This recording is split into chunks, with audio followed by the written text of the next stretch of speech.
অনেক ক্রিকেট প্লেয়াররা, অনেক ফুটবল প্লেয়াররা, আমি ক্রিকেট প্লেয়ারের কথা বলি, যেমন মাঠে যখন থাকে খেলছে, তার যে নিজের উপর মেজাজ খারাপ অথবা অন্যের উপর মেজাজ খারাপ সেটা কখনোই তারা এক্সপ্রেস করে না, প্রকাশ করে না।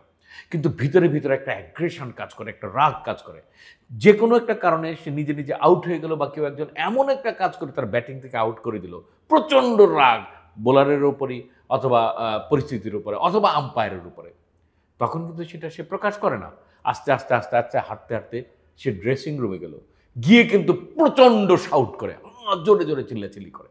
তার মানে রাগ থাকতে হবে, রাগ প্রকাশ করতে হবে, কিন্তু কখন, কোথায়, কিভাবে, কেন, এই যে বিভিন্ন রকমের প্রশ্ন, সেই প্রশ্নের জবাবগুলো থাকতে হবে। আমি মনোরোগ বিশেষজ্ঞ ডাক্তার সালাউদ্দিন কাউসার বিপ্লব।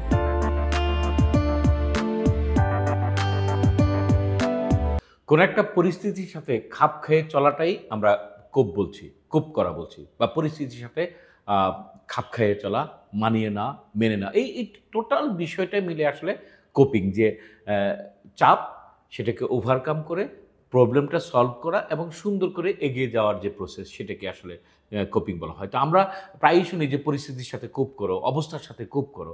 এই অবস্থার সাথে কোপ করো, পরিস্থিতির সাথে কোপ করো মানেটা কি? মানে হলো বুদ্ধিমত্তার সাথে পরিস্থিতিটা ম্যানেজ করো। আচ্ছা, সবসময় কি বুদ্ধিমত্তার সাথে ম্যানেজ করা মানেই কি যে আমাকে যেভাবে যে বলবে সেটি আমি মেনে নিব? আমাকে বলছে যে তোমাকে কোনো একটা পরিস্থিতির কারণে বা কোনো একটা ঘটনার পর আমাকে কেউ একজন বলল বা কেউ একজন বলছে যে এইভাবে চলতে হবে বা এইটা করতে হবে। আমি সেটা কি মেনে নিব? আমার সেটা কি মেনে নেওয়াটাই কি কোপ করা? সবসময় না। আপনার আ যখন আপনি ডিপ্রাইভড, যখন আপনি কোনো একটা কাজ থেকে বঞ্চিত, যখন আপনার প্রাপ্য অধিকার বা প্রাপ্য কাজটা আপনি যথাযথভাবে করতে পারছেন না, কিন্তু আপনার করা উচিত ছিল বা আপনাকে করতে দেওয়া হচ্ছে না, তখন আপনার রাগ হবে। তো রাগ কি তখন আমরা বলব যে রাগ না করাটাই ঠিক? না, রাগ আপনাকে করতে হবে। রাগ একটা একটা অতি সাধারণ, সহজ একটা আবেগ, একটা ইমোশন। তো এই রাগ যে আপনাকে সবসময় একেবারে চেপে রাখতে হবে, তার কোনো নিশ্চয়তা নাই। এমন কোনো কথা না। আমি একটা ছোট উদাহরণ দেই যে রাগের বিষয়টা আসলে মানে জাস্ট এটা বোঝার সুবিধার হয়তোবা হতে পারে। যেমন অনেক প্লেয়াররা, অনেক ক্রিকেট প্লেয়াররা, অনেক ফুটবল প্লেয়াররা, আমি ক্রিকেট প্লেয়ারের কথা বলি, যেমন মাঠে যখন থাকে খেলছে, তার যে নিজের উপর মেজাজ খারাপ অথবা অন্যের উপর মেজাজ খারাপ সেটা কখনোই তারা এক্সপ্রেস করে না, প্রকাশ করে না। কিন্তু ভিতরে একটা অ্যাগ্রেশন কাজ করে, একটা রাগ কাজ করে। যে কোনো একটা কারণে সে নিজে আউট হয়ে গেল বা কেউ একজন এমন একটা কাজ করে তার ব্যাটিং থেকে আউট করে দিল। প্রচণ্ড রাগ বোলারের উপরই অথবা পরিস্থিতির উপরে অথবা আম্পায়ারের উপরে। তখন কিন্তু সেটা সে প্রকাশ করে না। আস্তে হাঁটতে সে ড্রেসিং রুমে গেল। গিয়ে কিন্তু প্রচণ্ড শাউট করে, জোরে চিল্লাচিল্লি করে। তার মানে রাগ থাকতে হবে, রাগ প্রকাশ করতে হবে, কিন্তু কখন, কোথায়, কিভাবে, কেন, এই যে বিভিন্ন রকমের প্রশ্ন, সেই প্রশ্নের জবাবগুলো থাকতে হবে।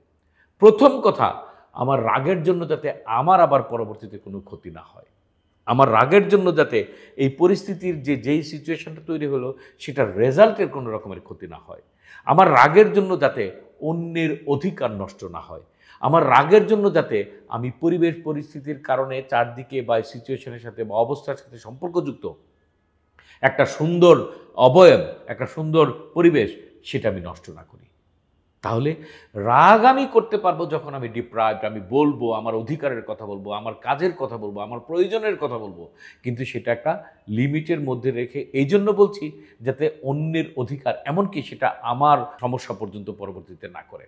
এখন সেই পর্যন্ত বোঝা বা সেই পর্যন্ত একজন মানুষ নিজেকে নিজে কন্ট্রোল করা, এটা কি এতই সহজ? নিশ্চয়ই না, অত সহজ না।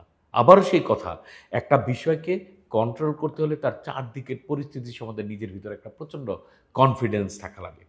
তো কেউ কোনো মানুষ বলেন যে রাগ তো কিছু না, এটা নিজে করলেই হলো, না করলেই না হলো।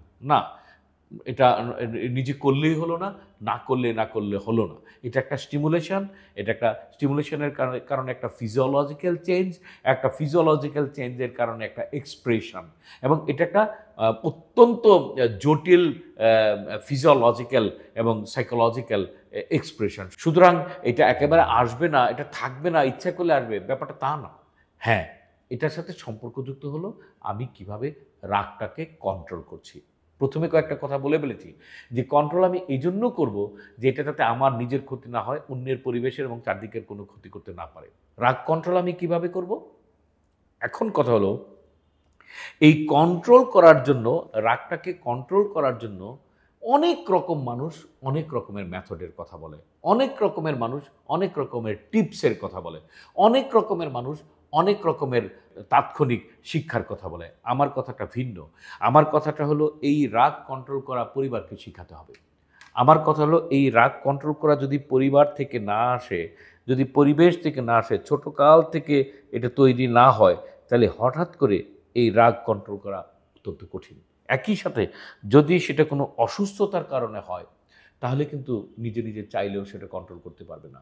সুতরাং এই রাগের বিষয়টার জন্য যদি কোনো রোগ থাকে, সেটা যেই রোগই হোক, মানসিক রোগ হোক বা অন্য কোনো রোগ হোক বা লম্বা সময় ধরে যদি রোগ হোক, তাহলে একজন মানুষ হঠাৎ মানে রাগ বেড়ে যাচ্ছে, রাগের প্রবণতা বেড়ে যাচ্ছে, সেটা কিন্তু আমাদেরকে ১ম এ বুঝতে হবে। আর পরের কথাটা যেটা বলছি যে রাগ কন্ট্রোল করাটা ছোট কাল থেকে শিখতে হবে। যে অন্যের অধিকার রক্ষা করা, অন্যের পরিস্থিতিটাকে বোঝার চেষ্টা করা, মানে মানে যেই কাজটা করলে আ নিজেকে কন্ট্রোল করতে পারবো সেই কাজগুলো শিখা। আমি এখানে ২-১ টা কথা বলার চেষ্টা করছি।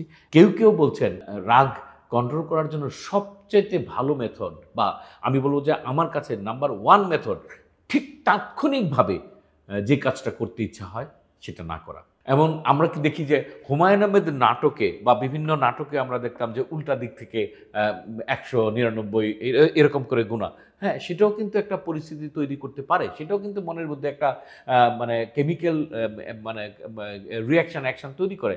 যেখানে মানুষকে তার রেজ, অ্যাঙ্গার, তার রাগ সেটাকে কমিয়ে আনতে পারে। মোদ্দা কথা তাৎক্ষণিকভাবে যেই বিষয়টা আ মানে আমার করতে ইচ্ছা হয়, সেটা যদি আমি না করি, তাহলেই আমি আমার প্রবলেম সলভ করার যে ক্যাপাসিটি, সেটা ভিতর থেকে বের হয়ে আসবে। আমার পরিস্থিতিটাকে বোঝার যে ক্যাপাসিটি, সেটা ভিতর থেকে বের হয়ে আসবে। আমার জাজমেন্ট করার যে ক্যাপাসিটি, সেটা বের হয়ে আসবে। আর তখনই আমি বুঝতে পারবো যে আসলে সমস্যাটা কিভাবে আ সমাধান করা যেতে পারে বা আদৌ এটা সমস্যা অথবা সমস্যাটা কতদূর ভয়াবহ।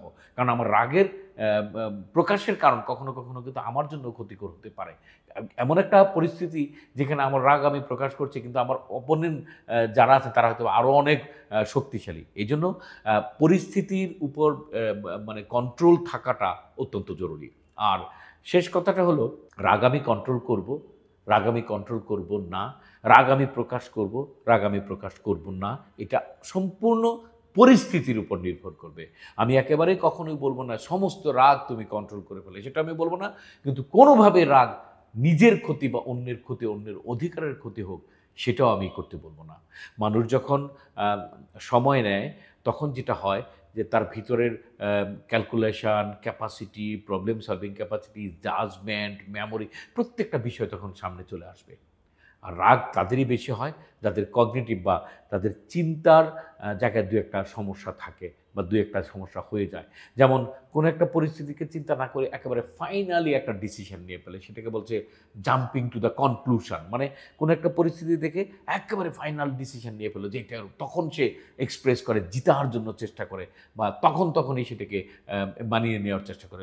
ক্যাটাস্ট্রোফাইজিং মানে ছোট্ট একটা ঘটনাকে অনেক বড় করে দেখে, অনেক বড় করে ফেলে। তখনও সেটা মনে হয় যে আমি কি একটা অবস্থা করব সেটা আমি কেমনে ম্যানেজ করব বা কি করতে চাই আমি অনেক কিছু করে ফেলতে চাই। এরকম একটা বিষয়। এরকম বেশ কিছু বিষয় থাকে যেই বিষয়গুলো যদি সময় নিয়ে একটু টাইম নিয়ে চিন্তা করা যায় তখন হয়তোবা রাগটা ঠিক ওই পর্যায় পর্যন্ত থাকে না। সুতরাং রাগ কন্ট্রোল করার অনেক প্রসেস কথা বলা হলেও আসলে তাৎক্ষণিক পরিস্থিতিটা বোঝা এবং সেই পরিস্থিতিটা বোঝার জন্য একটু সময় নেওয়াটা অত্যন্ত ইম্পর্টেন্ট।